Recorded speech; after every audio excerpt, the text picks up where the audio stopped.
my main area of focus is Islamic extremism, terrorism, and persecution of Hindus. Mm-hmm. Thank you, everyone. So I'd like to briefly introduce Professor Val. Professor Val is we are very lucky, very blessed, lucky to have him here. Professor Val grew up in Switzerland. He was a senior official in the OECD in the field of education. He's also an economist, correct, by profession. Yes. Yeah. Sort of, yes. So Professor Val was a true Renaissance man with a very, very extremely well-read. He has a book. Is your book on Rise and Fall of Civilizations available in English? It's in English. It's also in Chinese, but not in Hindi yet. Not in Hindi. So he has a book summarizing all the great thinkers who wrote about the rise and fall of civilization, from Ibn Khaldun to modern thinkers. He has also written what I think is, as I said before, by far the best paper ever written on the future trajectory of Israel and India relations. I shared the PDF in the group. And also he has a parallel paper on China, Israel-China relations, which is of the same excellent quality. So without further ado, I'm sorry we kept you waiting, Professor Val, but go ahead and thank you. I'm very glad to speak to such a distinguished group of young Indians. I hope we have enough time. I prepared a long presentation, but as I see you here, I'd like to look back at where my interest in India started. I started to be active, interested in India long before any of you were born, long before any of your parents were born. I grew up in Switzerland as a refugee boy. My family was killed in the Shoah, in the Holocaust, and I grew up in Switzerland. And I can't explain why India fascinated me, but in about 1954, 55, I created in Basel, in Switzerland, the first India-Swiss Friendship League. I couldn't speak, I was a Jew and a Zionist. I couldn't speak for Israel, so I spoke for Switzerland. I had a very close Indian friend who studied with me, Samir Kumar Ghosh, Bengali, of course. Together we created this Friendship League to make India better known to the Swiss population and to the Jews. And I remember one of the first things we did. We screened the then famous movie Pater Panchali. Have you heard of that movie? It lasted 9 hours. Now the Swiss are not very patient people. I loved Pater Panchali. There were 3 evenings, 3 hours each evening, and I remember the music, and the Swiss were sitting there bored, couldn't understand. That was my first link with India. So now coming to my presentation today, I prepared 3 issues. I want to talk to you about 3 issues if we have time. The first is, why do I call Judaism a civilization? What is a civilization? Second, I want to give you my opinion about the deep historic roots of the hostility that Jews encountered in Islamic and Christian lands for 1,000, 2,000 years. You cannot understand what is happening today in Gaza, what is happening today in London. 300,000 so-called Englishmen, most of them Muslims, demonstrating violently in London against Israel. What do they have with Israel? They are far away, they became British, but they are Muslim. The third issue, if we have time, and where is the boss? Sure, he left. If we have time, I would like to tell you a little bit of the influence of Indian civilization on Judaism and ancient Israel. This is a subject very few people know about, but there has been a thin stream of influence between Judaism, Hinduism, and India in one direction. Hinduism and Sanskrit language had an effect on Judaism, on the Jewish Bible. The other way, no. There was no detectable Jewish influence on Hinduism or Sanskrit. Maybe we don't know enough. This is a subject that needs scholarly exploration. We don't know enough about this. So let me talk with civilization. Every nation, culture, or people that has a very long history has a problem with how it is called. And that applies to the Jews, it applies to the Indians, it applies to the Chinese. What are the Jews? Are we a religion? Are we a people? Are we a peoplehood? Are we a race? Definitely not. But that came up also during the Nazi time. Jews were called a race. Are we what? Are we a culture? What are we? There are more. Are we? I had put together a whole list. A nation, a nationality. Is there a Jewish world? There was an important French sinologist who said that China was so many different things during 4,000 years that you can't speak of China. He called it Le Monde Chinois, the Chinese world. The Chinese world. What else? Why do I call it a civilization? A civilization is the broadest term. A civilization includes the written language, the written spiritual heritage of a nation, independently of where they live. It can be in one country, it can be in different countries, it can be, it's always based on written heritage. And this is what we have in common with India. There is a many thousand-year-old written heritage in India. Sanskrit, that changed into a new language, etc., etc. It has other languages, but there is a written heritage which is more important than buildings, more important than art. Art, buildings, music are very important, but ultimately it's the written, cultural, religious, etc. heritage which defines a civilization. And this is something we do have in common with India, because India has 4,000 years also. We have maybe a little bit less than 4,000 years, but I believe that the term civilization, which is broader than culture, people spoke of a Jewish culture. You can't speak of a Jewish culture because there are different Jewish cultures. The culture of the Ethiopian Jews, the black Ethiopian Jews, but who have the Bible, the Jewish Bible, in their language, is not the same culture that modern German Jews have. It's a very different culture. But the main festivities, the main holidays are still the same. The language of the Bible is the same, etc., etc. But to say they have the same culture is a mistake. Okay, so that's why I speak of Jewish civilization. It's a term which is not widely accepted. There is no Hebrew term for civilization, civilizatia.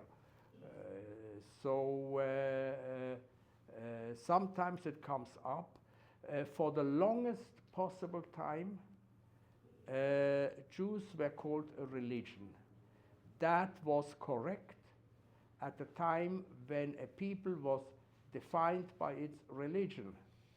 There was a famous, one of the famous Jewish rabbis of the 10th century who lived in Babylon, said our people is a people only because of our Torah, of our Bible.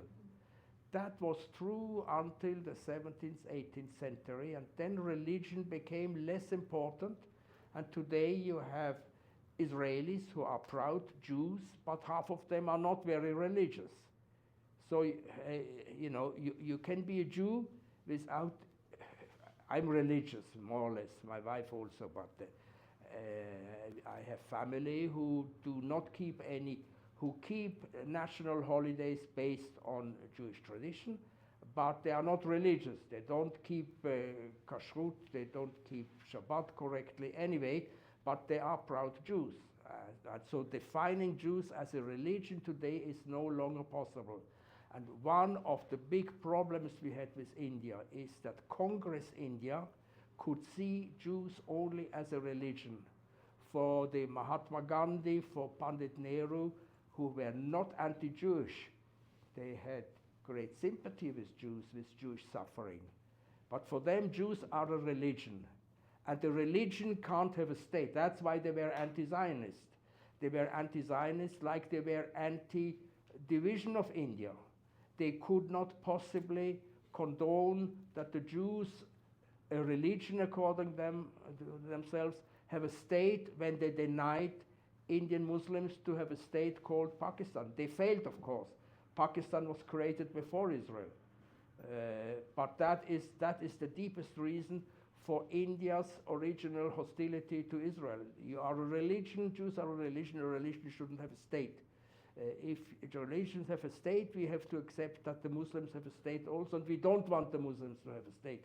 We want a unified, complete India, like India was for thousands of years. So that is the definition of what Jews are, played an enormous political role. That's why I wanted to speak about the definition. Let's also, Jews called themselves differently. The first original name was Israel. Israel was the name that Jacob, our ancestor Jacob, got after he fought with a person, won over him, and then God said, from now on, we call you Israel, not Jacob.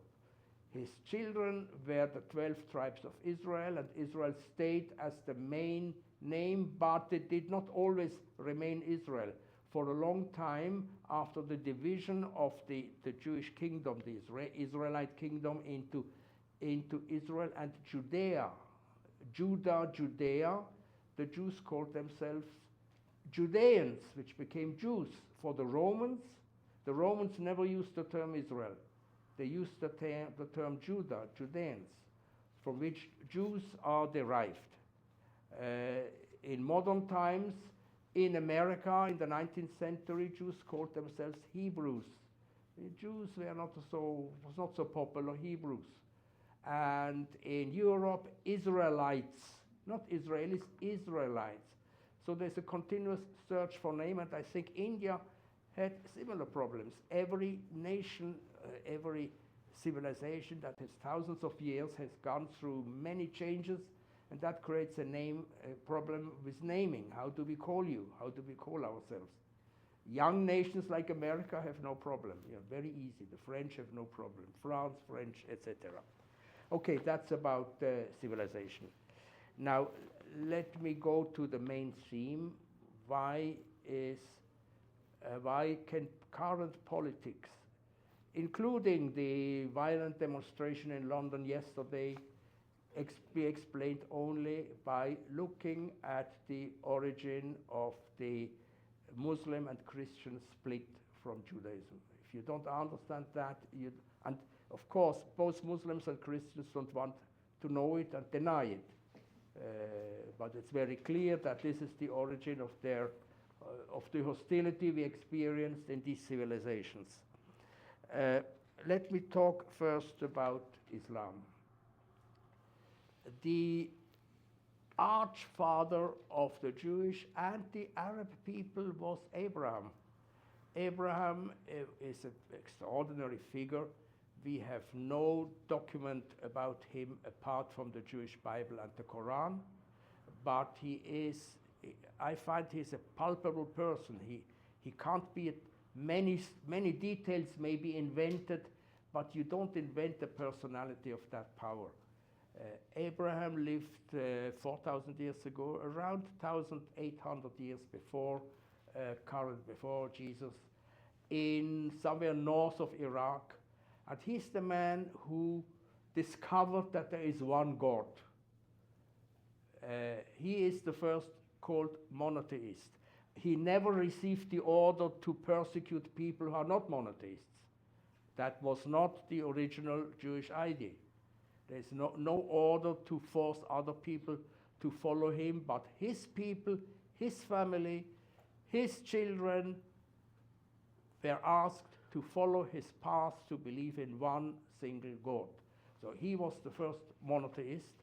He had two sons, Ishmael, the first one, who became the father of the Arabs, Yitzchak, Isaac, the father of the Jews. And the two didn't get along. The Bible is not very clear. Something happened between the two. And here you have something in Jewish tradition that you know from India, from the beginning of the Mahabharata. Jewish tradition comes back again into fights between brothers, between offspring of brothers who became major violent wars and are the origin of war. This you find in the Bible again and again, and only the Indians understand it the same way. You all know the Mahabharata, of course, so you know what I'm talking about. So Ishmael, the father of the Arabs, is expelled by Abraham, who is unhappy about this. It is Abraham's second wife, or first wife, Sarah, who asks him expel her,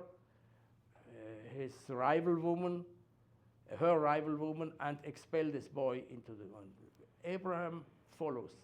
Now, the Bible calls Ishmael, the father of the Muslims, of the Arabs, not Muslims, a wild man, but otherwise there is no insulting comment, no hostility, nothing nasty about Ishmael in the whole Bible. So the Jewish tradition is not to denigrate the Arabs. On the contrary, the Bible says that God told Hagar, the mother of Ishmael, I will make him a very great people too. It's very interesting, because the Arab tradition about Jews is not so nice, contrary. But the original first biblical tradition of the father of the Arabs is not negative. A wild man, yes, expelled, yes, but he will become a great people. So that's how it started. And for the next, so that it must have happened around 1800 before, during 2,500 years, Jewish tradition, Arab tradition speak almost nothing about relationships between between Arabs and Jews. It was not a problematic issue. That changes completely with the Prophet Muhammad. Muhammad, who, if you are a pious Muslim, you believe that God dictated the Quran. I'm a modern person. I believe that the Quran was written, probably by more than one person. I read it twice. It's not easy lecture. The Quran makes very clear what the problem is that Muhammad had with the Jews. The Quran is a very mixed writing. There are respectful comments of Jews. The great Jewish heroes, Abraham, Isaac, Jacob, King David, King Solomon, are regarded with great respect, Moses also, but they are converted into Muslim prophets. Moses is not the creator of the Jewish people. He is the Muslim prophet Musa. So Muhammad absorbs all the Jewish history, turns it into Muslim history. And then what Muhammad hoped or believed that he will be the prophet for the Jews also. And the Jews rejected him. Jewish tradition, the prophetic tradition in Judaism ended with the destruction of the temple in the year 70. There can be no prophet in Judaism after the temple was destroyed. The Talmud says, with the destruction of the temple, prophecy was given to children and fools. That's what the Talmud says, long before Muhammad. There is no prophet now in Judaism since, and Muhammad could not accept that. There's a deep resentment that he was not accepted as their prophet. Deep anger. He felt that the Jews wronged him, and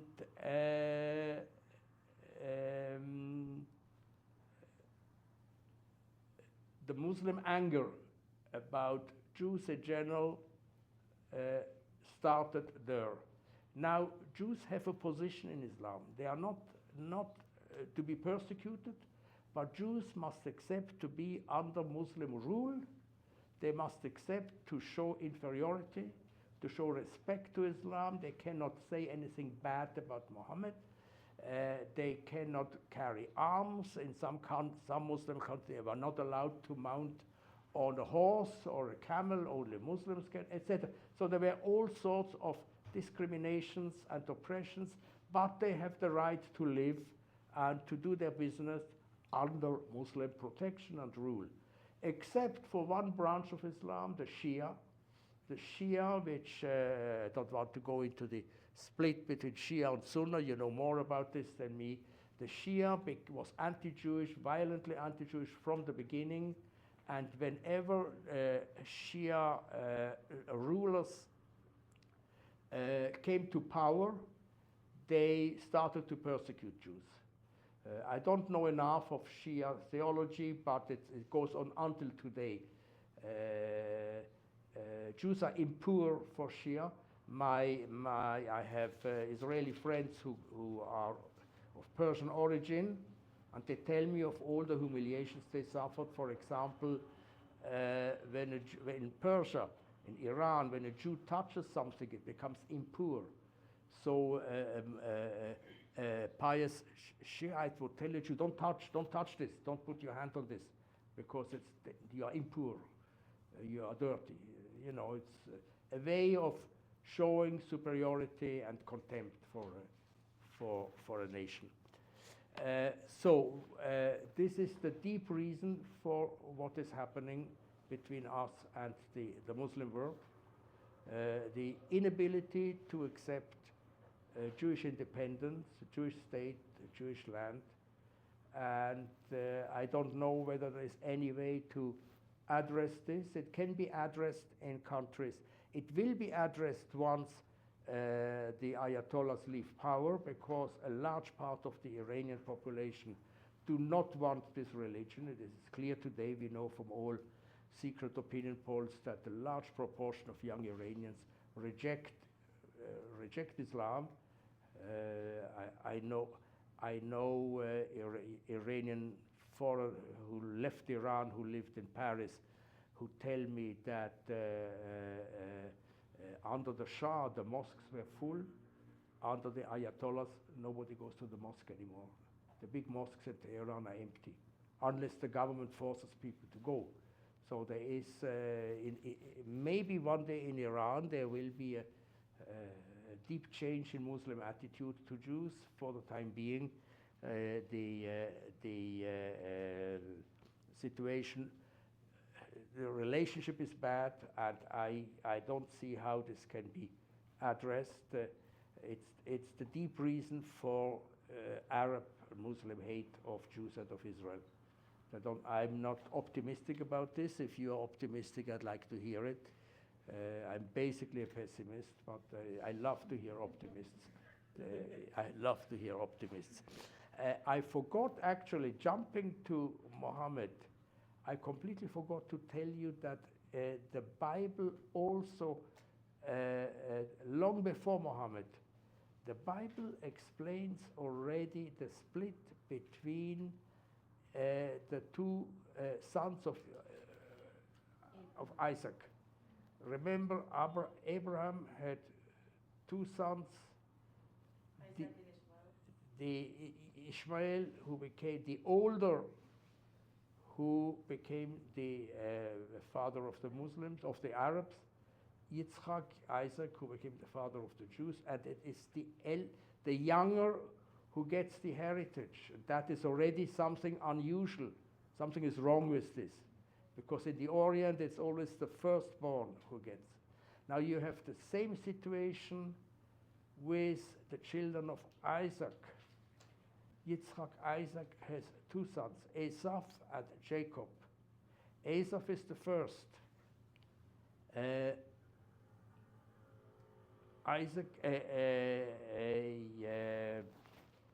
Jacob is the second. And it is Jacob who gets the blessings of his father. Partly, one reason is that Yitzchak was blind. And you know from Hindu tradition that blindness can become a problem of inheritance. That's exactly the case here. Yitzchak was fooled. He wanted to give his blessing to his first son, which was normal, Esau. But Jacob's mother said, fool him, I will make sure that he gives you, Jacob, the blessing. And Jacob got the blessing, and the Jews are on top because of this. Partly because Isaac was blind. He touched the hand, are you? Very interesting. He said, when Jacob came for the blessing, he said, this is the voice of Jacob, the second one. But his mother gave him a pelt of a sheep, and he touched, but this is the skin of Esau. He was fooled. And that's why Jacob, and from then on, Esau, in rabbinic tradition, became the father of Rome, of the Roman Empire, of Christianity. And this is how the rabbis explain the permanent hostility of the Christian Western world against Jews, and you have it until today. There is a deeply ingrained double standard in judging Israel all over the Western world. And you have it in all the demonstrations. Why is this so? It is so even among people who do no longer believe in the Bible, who don't read the Bible, but this is a deeply ingrained peculiarity of Western civilization. Jews are not to be treated exactly like anyone else. When they do something wrong, that's 3 times wrong. When others do something wrong, well, it's more easily forgiven. This is behind the Hague discussions about Israel committing a genocide. You know, many countries have done what Israel has done. Nobody is suing them for genocide. Israel is. It goes still back to the story of Esau and Jacob. This is how deep religious and cultural peculiarities remain embedded, even if those who carry them have no idea how it started.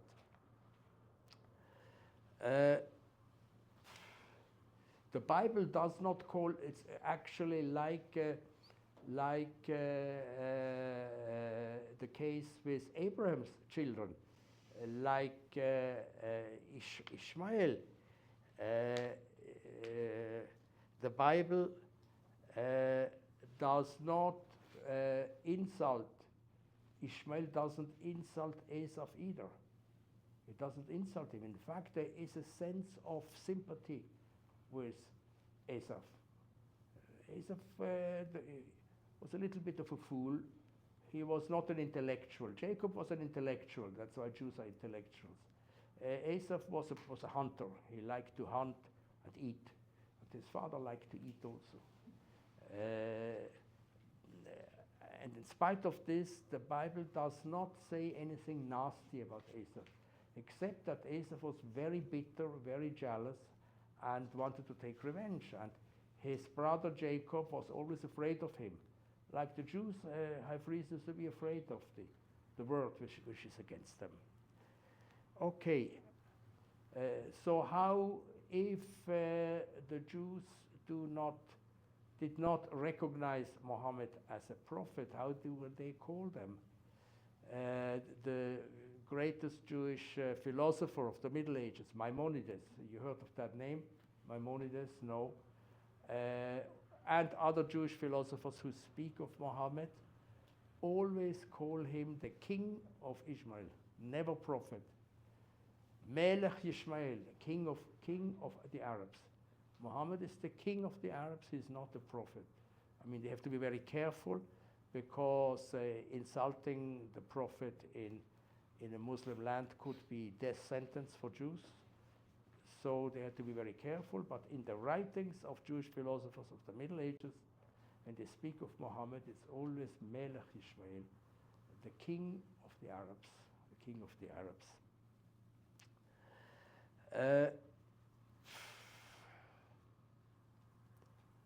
Do we continue this, or do we jump into the third issue I wanted to raise with you, which is the effect, the stream of Hindu Indian influence into Judaism? Do we have time for this? Yes, I think so. What do you say? At least a little bit. Yes? Yes. Okay. You decide how long you want to field questions.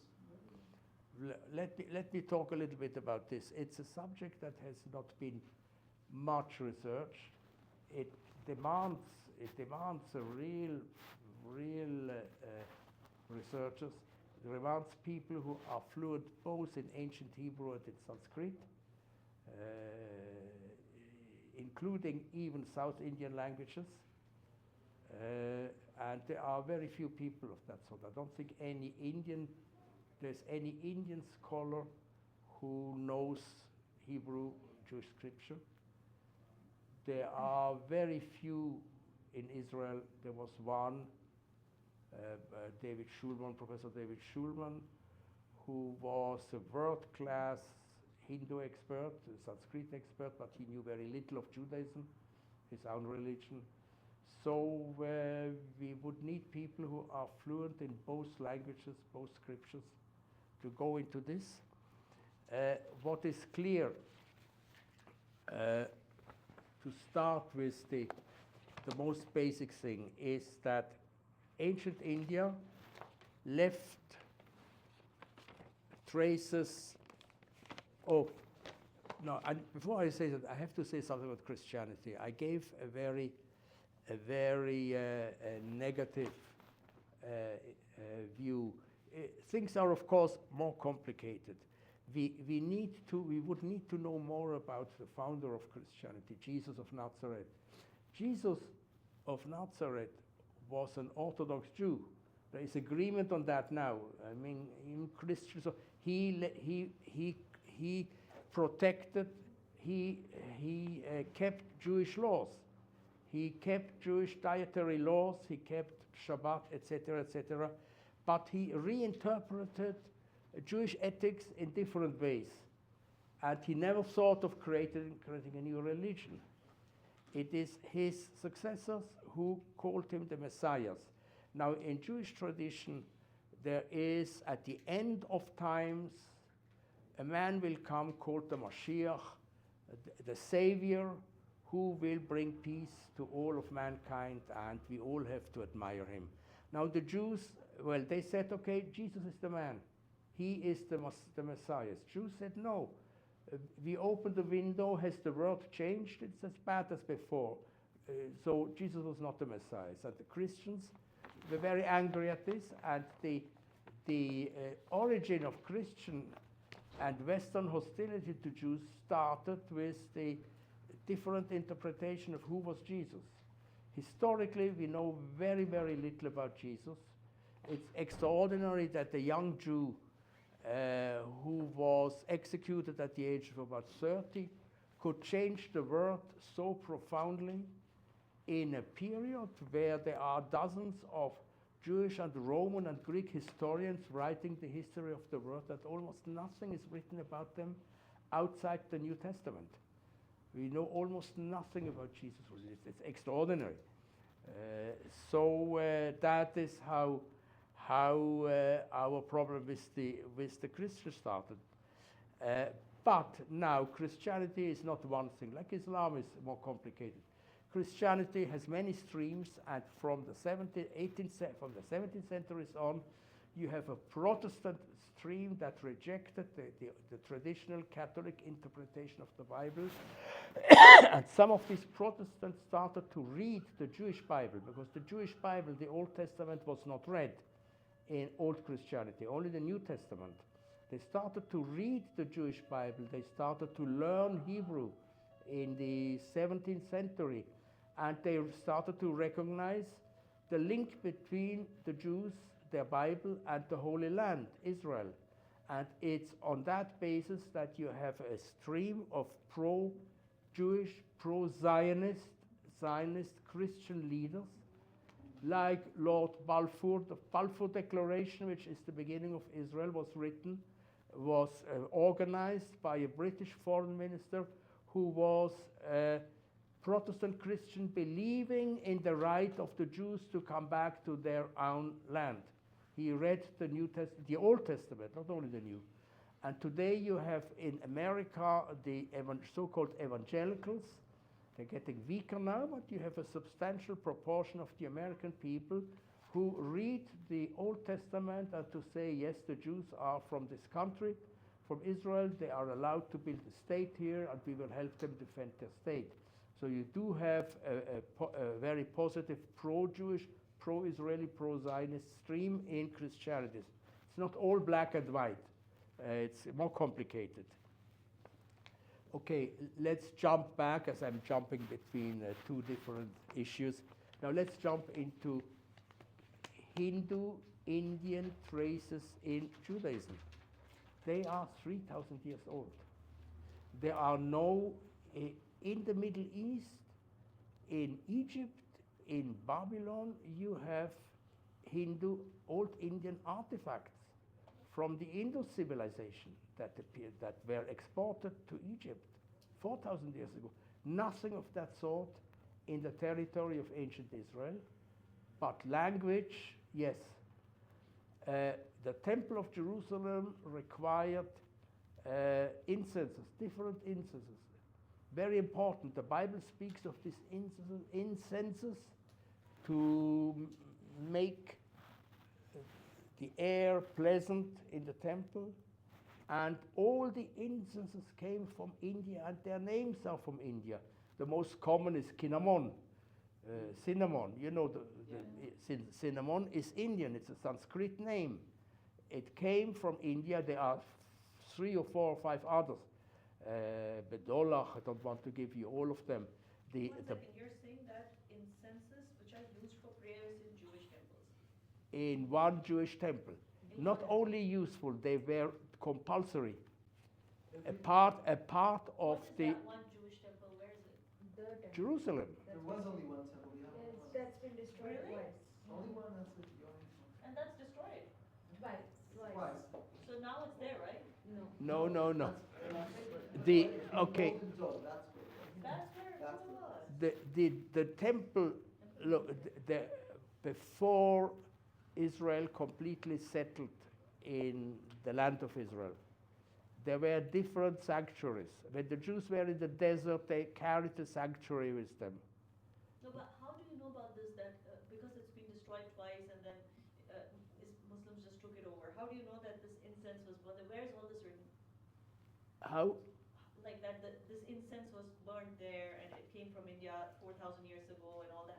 Because the Bible mentions the names It's of the mentioned in the Bible. the Bible mentions the name of the incenses is what he said. And the rabbinical, and the What? the rabbinical literature, the later literature. It's there in the. Yes, they're all here. the mixture of the incenses was something which was considered holy, and God forbid, you must not make a mistake. You must take a tenth of this and a third of that, and you have to mix it. For whatever reason, the pleasant perfume in the temple was considered of the greatest importance.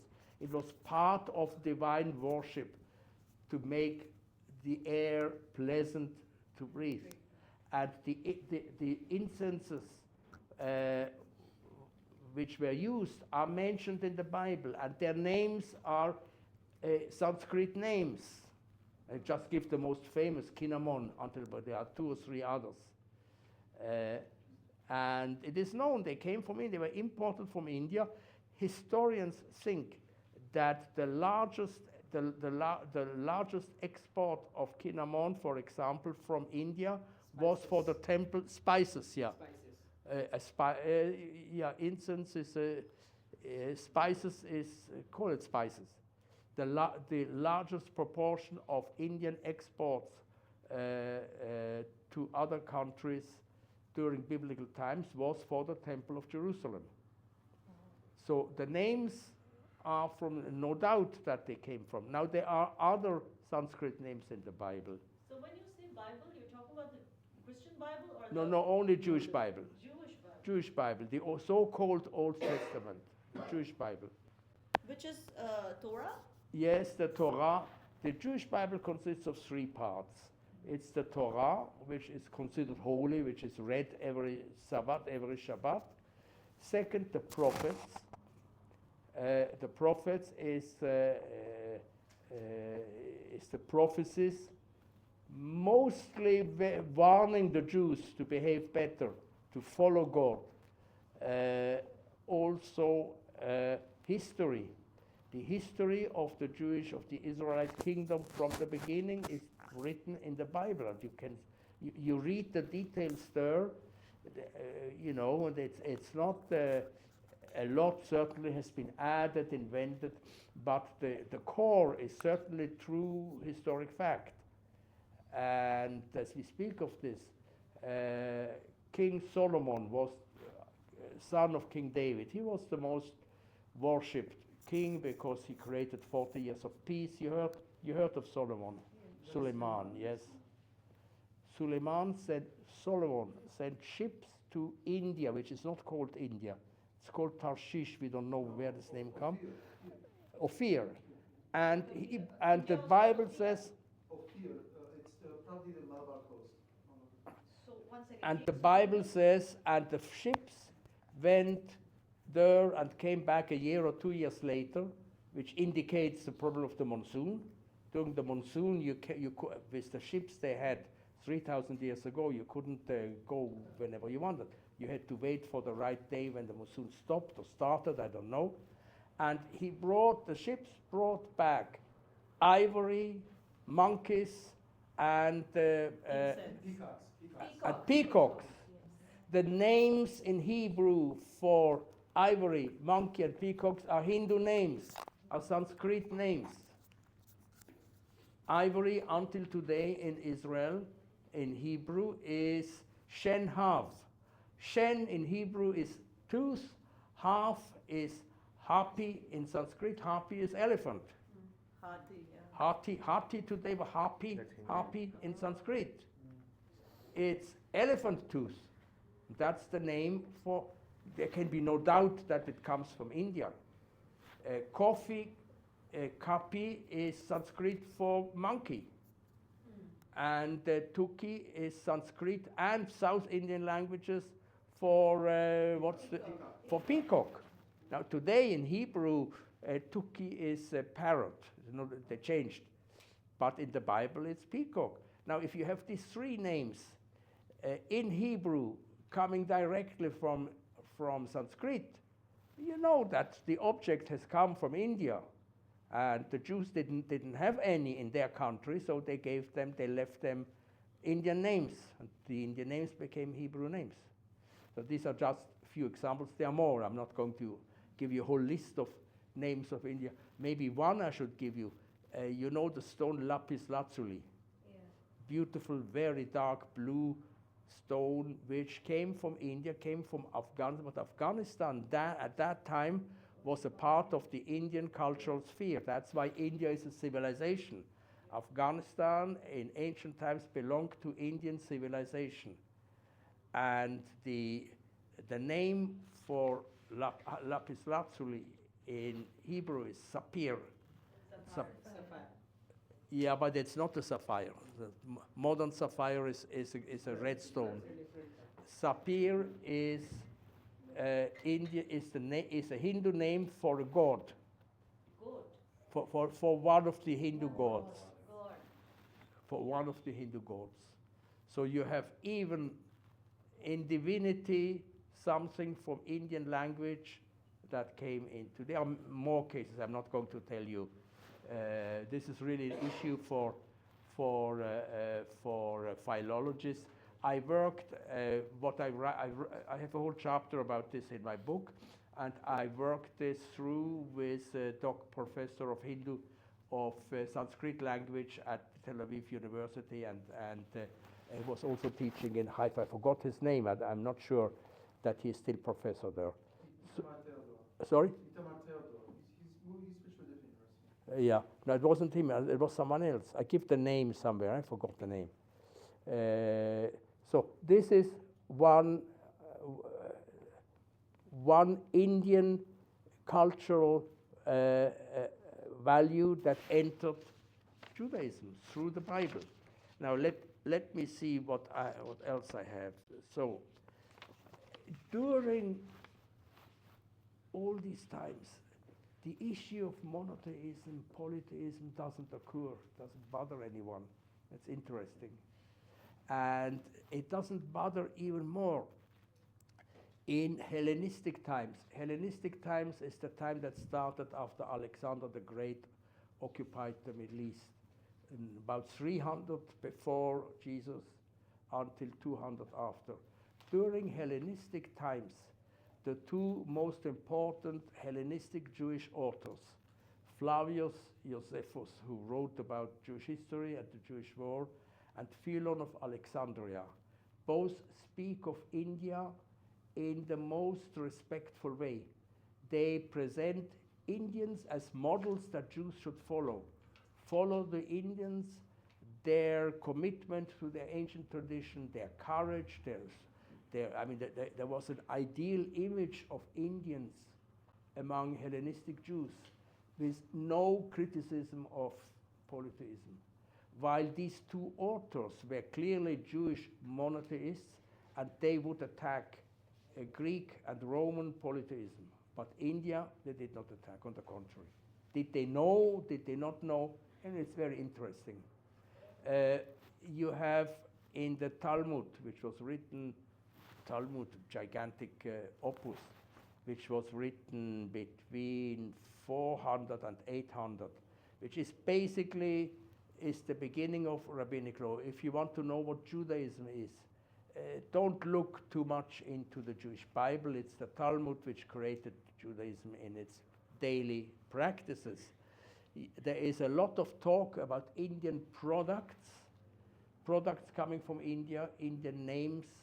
The name Ores, which is rice, is of Indian origin, or almost certainly of Sanskrit origin, and rice was imported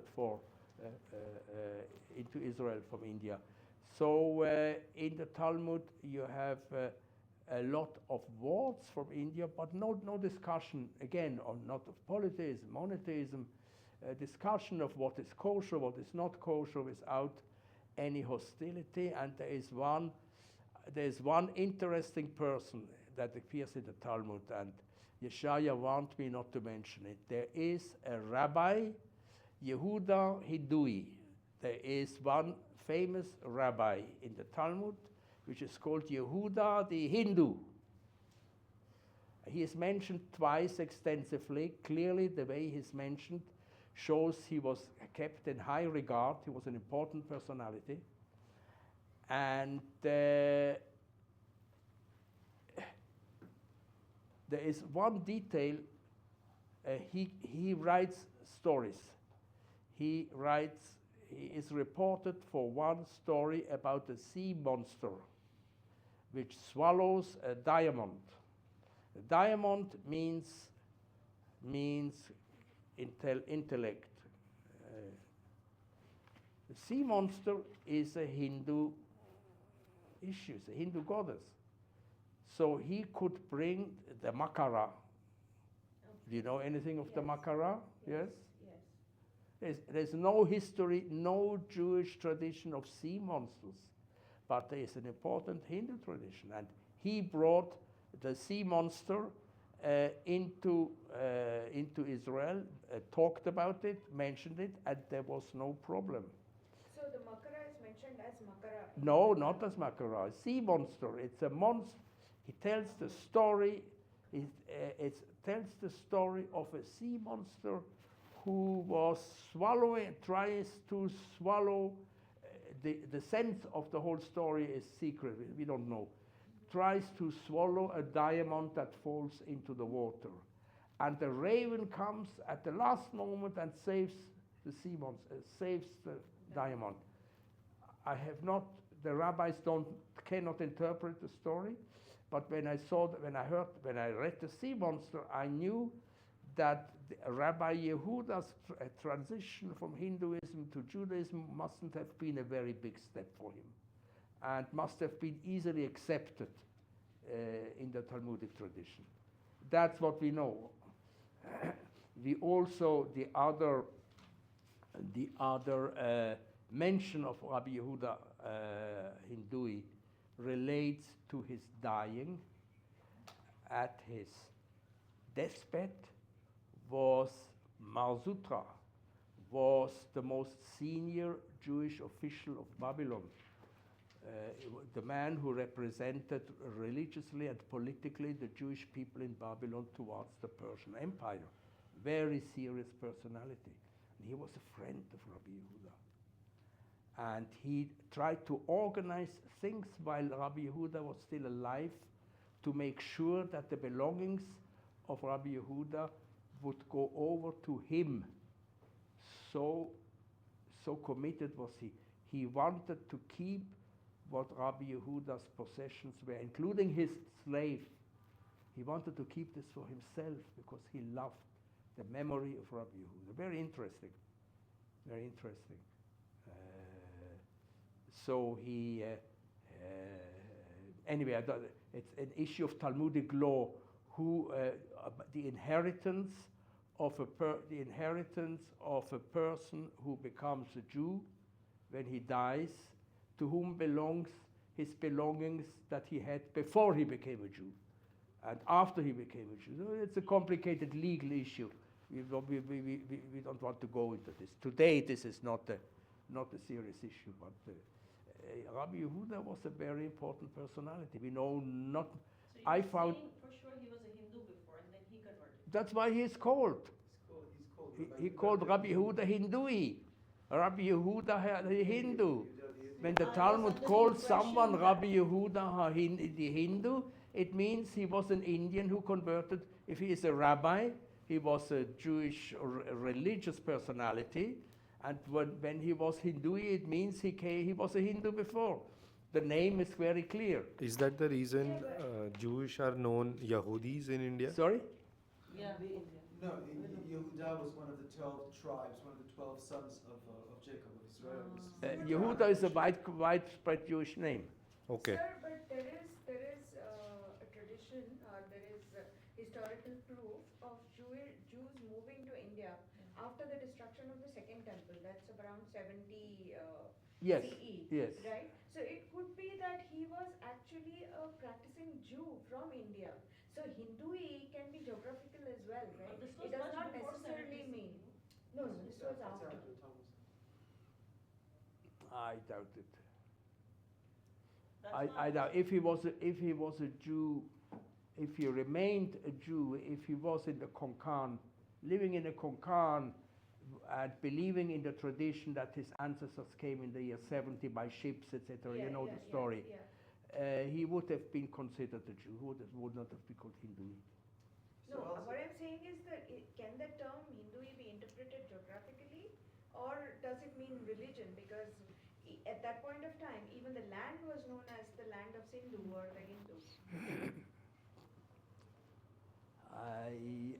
I don't believe it, but one should ask. One should know whether Jews from faraway countries who returned to the land of Israel at the Talmud time were mentioned by their origin. I don't know. Yeah. But then if he wasn't a Hindu, then how would he sort of take Hindu spiritual Yeah. Maybe I'm Good sorry, point. but then, That's a good point. and If he was a Jew all the time, what did he know of the Makara? right. See, I So have a maybe very. we can open it up now to questions, okay, Professor Rock? So we have. So I think I have a few more things interesting, Rabbi Yehuda. What else can I tell you? I don't want to make things more beautiful. during, oh, no, let's continue to make them beautiful. There is a famous Israeli scholar who has found in the Upanishads a lot of comments that point to a strong monotheistic streak in Hinduism. Yes. And I spent Shabbat reading a little bit in the Upanishads, and clearly, they speak of Brahman as an omnipresent, omniscient, eternal principle ruling the whole world. But that is what God is in Judaism. I mean, it's very easy to say, and this Jewish scholar, Professor David Flusser, who died a long time ago, is convinced that the Upanishads have had an influence on Jewish monotheism. You cannot prove it, but there definitely is a spiritual kinship, if you like. Okay, now, was there never any criticism of polytheism? Of course there was. For the first time, you have in the High Middle Ages Jewish philosophers, Maimonides, Yehuda Halevi, who are speaking negatively about India as a land of polytheism, where all sorts of crazy gods are worshipped. You do have this.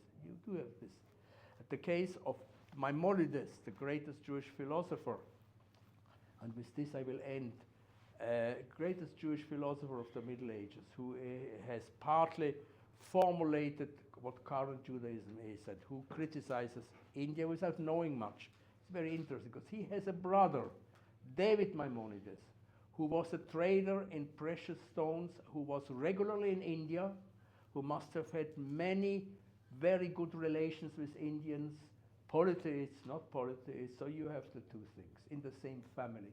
The philosopher criticizes Indian polytheism, and his brother makes money in India, which he could only do if he has very good, close relations with Hindu traders. So let's please open up for 15 minutes of questions. Okay. Go ahead. Sir, I have a question. Only one question? Let's start with the first one. The Vedantic philosophy, the philosophy of the Upanishads, basically say that there is only one, God is one, but he or she can be worshipped in many different forms. That is the core of the Upanishadic philosophy. That's the core of Indian Vedantic philosophy. Whereas the core of the book, per se, Old Bible or Jewish Bible, is that there is only one God. India says God is one. The Old Bible says there is only one God. That is essentially the difference between the two, at least to my limited knowledge. And that is also the connection. I mean, we are not denying that God is one, but God can be worshipped in different forms, hence different murtis, different manifestations. What is your opinion on that? You ask a very sensitive question, because the image of God in Jewish tradition is changing. It's changing according to the ability of people to understand. You have the God, the earliest God in the Bible, in the Garden of Eden. God creates a man and a woman, Adam and Eve. And God walks in his garden. Is he a man? He walks in his garden, and he finds that Adam and Eve didn't follow his commandments. I told you not to eat from this. Why did you eat? He asks Adam. And Adam says, oh, it's not my fault. It's my wife who gave it to me. I don't know. And the wife said, no, it's the snake that. So what is this? God walks in the garden? How about, this is a way in most archaic Judaism to explain God, because people couldn't understand things. The Bible is written for people in their time, what their understanding is. Look, I didn't speak of the sacrifice of Isaac, extraordinary story. we know now, people don't like to admit it, but human sacrifice was widespread in human cultures. American Indians, not Indian Americans, American Indians practiced human sacrifice until the 14th century. And because American Indians are highly regarded, they are the originals of etc. They are worshipped today after they have been massacred by the white. Anyway, now they are great. And American archaeologists don't like this. We don't speak about this because if they are such great people, such beautiful cultures, how could they sacrifice? You know, to abolish sacrifice, which Abraham did, this is extraordinary. He could not speak the language of modern human rights. This is criminal, you can't kill humans. He had to go roundabout and say, I just wanted to test you, says God. Do you follow my orders? Yes, you follow. Now you don't have to do it. Kill an animal, don't kill your son. You see? When the Spaniards conquered Mexico, they discovered those massive human sacrifices which the Aztecs made. And they said, this is absolutely horrible. These people are criminals. We wiped them out. They killed every Aztec they could find. The Aztecs didn't understand that they committed a crime. They were convinced that their gods demanded these sacrifices. It's horrific even to think about it today. But you see the roundabout way that the Bible takes to speak to the time to which it speaks in their language. So you have a long, long, long history of God's image. Who is God? What does he look like? He walks around in the Garden of Eden. A God walks around. What is this? It's almost a Hindu God. And at the end of the biblical story, you have the book of Hiob. Do you heard of the book of Hiob? Job, where God is an enormous cosmic power, invisible. And when Hiob complains about his misery, he said, who are you to question God? What do you understand? Okay, your children were killed. You lost everything. Who can you understand what God's intentions are? It's beyond your understanding. So, from the God who walks around in his garden to the God who is a gigantic power that we cannot even understand. There is a long, long way. Does this help you to answer your question? You have the extraordinary, one of the most extraordinary parts of the Bible is Abraham's discussion with God. Abraham tries to save Sodom and Gomorrah. Remember this? Yes. And he argues with God like a businessman. He says, God says, I'm going to wipe them out. Tom says, well, just wait a second. If there are 50 good people, will you kill a whole city, including the 50 good one? God says, no. If there are 50 good people, I'm not going to kill them. And then Abraham, as a true trader, he was a trader also, says, okay, suppose there are only 40. God says, for 40, I will not kill the whole city. Excuse me for coming back to this, I apologize, but if there are 30, etc., until 10. It's a beautiful story about the value of human life. But that also is a God which Job would not have understood, you know. So even if they're 10, then God would still kill the city? The Bible says he didn't even found 10 and he wiped out the city.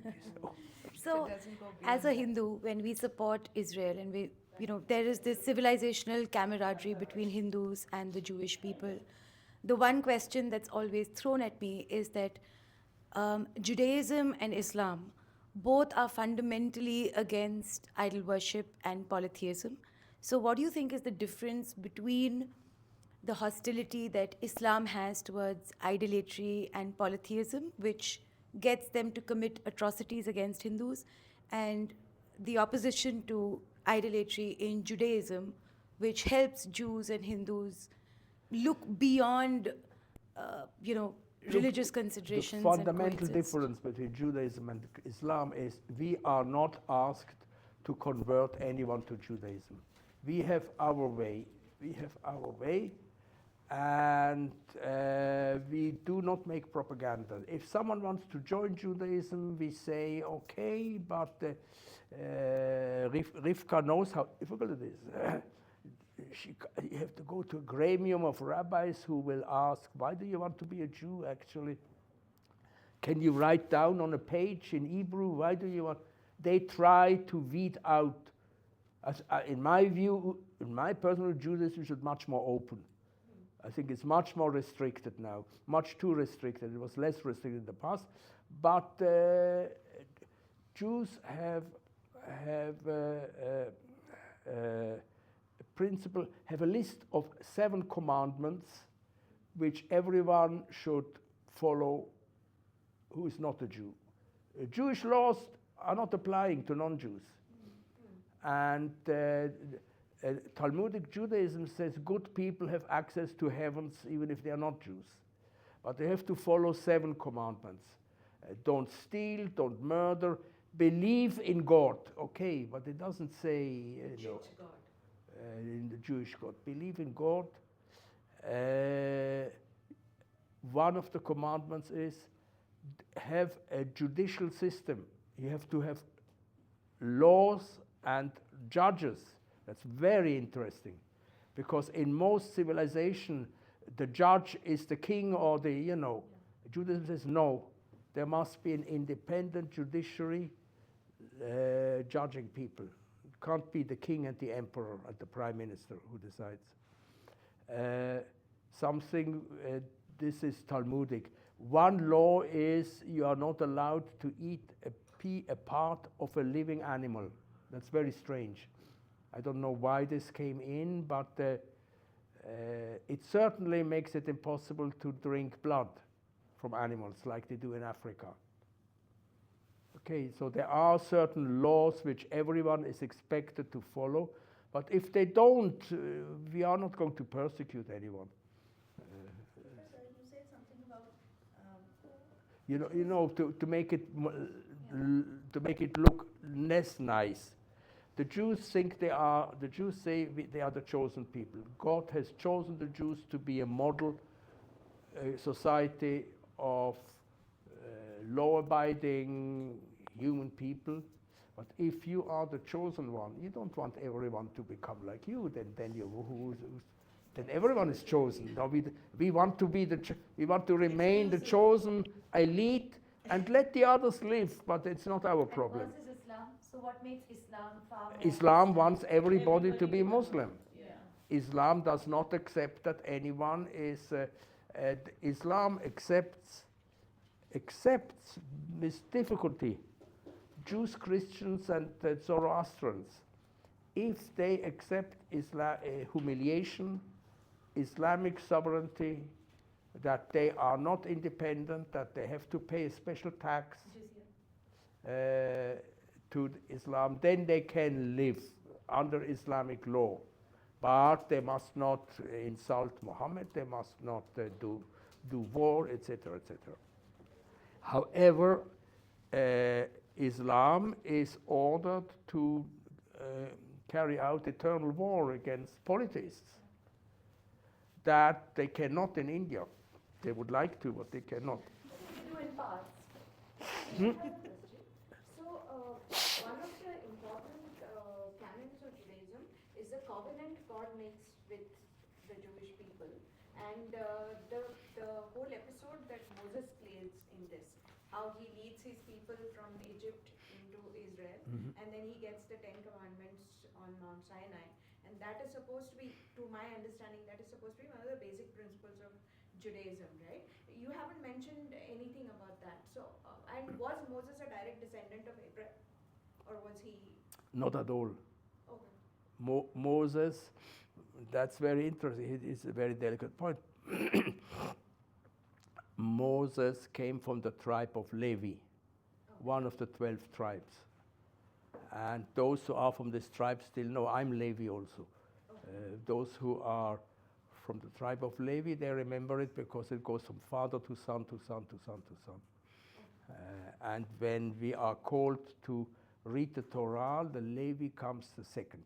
The Kohen is first and the Levi is the second. I'm always called the second, which is quite a burden if there are no other Levim. I always have to go there and stand and say the blessings. So the origin of Moses is not greatly emphasized in the Bible. We know that he is from the tribe of Levi. We know that he was exposed in the Nile when, according to this horrible story, the Pharaoh demanded that all Jewish boys be killed. And we know that he married the daughter of a non-Jewish priest. That's interesting. Who became Jewish, of course. We know there were problems with his children. I'm not sure they remained strictly Jewish. Not much written about them. No, Moses was an extraordinary figure with a lot of shortcomings, which the Bible speaks about. That's why I think he can't be invented. Okay. You don't invent. He had a speech problem, and he said so at the beginning. And when God takes him, he is the leader who doesn't want to be leader. God forces him. He says, "I decided it's you." And he said, but I can't speak very well. And God says, "I will put the words in your mouth. You go." Okay. If you invent a great leader, you know, many great leaders are invented religiously. You don't invent that he has a speech problem. You don't invent this. You said King David, you know, there are lots of these. There is a systematic denigration of the Bible by Bible critique, including Israeli Bible critique. There are certain details in the Bible which you simply don't invent.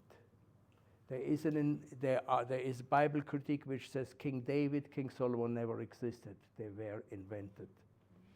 The Bible reports the last words of King David. The Bible reports the last words of King David as he was dying. Nasty, nasty. You would expect such a great man to say something great. I transmit my soul to the Holy God. No, he said, don't forget what he did, take revenge and kill him. You don't say such as, you don't invent this. But dying people do say nasty things. Dying people suddenly remember something nasty and say nasty things. Yeah, but you don't invent this. If you invent, that story is not invented. Why did they even write it down and transmit it? They said, no, he said it, we write it. So that is my approach to Bible critique, to Bible story. So how important are the 10 Commandments? Sorry? How important are the 10 Commandments to Jewish people today? They are very important. The problem is the Jewish laws are 613, if you count them all together. And Maimonides, the great philosopher, ordered not to, today when we read the 10 Commandments in the Sabbath readings of the Bible. Every Sabbath, the Bible is read from the first chapter, the beginning of the word, to the end, 52 segments. When we read the story of the 10 Commandments, we stand up. And Maimonides said, don't stand up. That gives the impression that the other 603 commandments are not important. They are just as important. Sit, don't stand up.